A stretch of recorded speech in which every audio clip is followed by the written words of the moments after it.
అన్నవరం సత్యనారాయణ స్వామి ఆలయం పంపానది ఒడ్డున ఉన్న రత్నగిరి మీద ఈ ఆలయం సముద్ర మట్టానికి 300 అడుగుల ఎత్తులో ఉంది. ఈ గుడికి పాదచారులు చేరుకోవడానికి 460 మెట్లున్నాయి.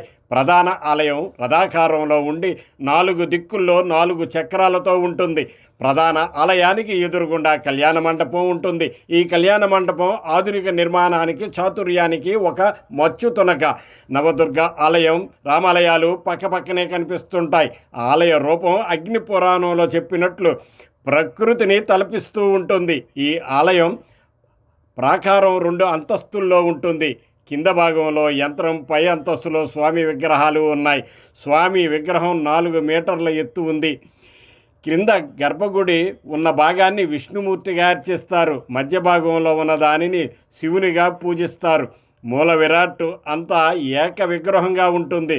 త్రిమూర్తులుగా పూజింపబడడం ఇక్కడి విశేషం.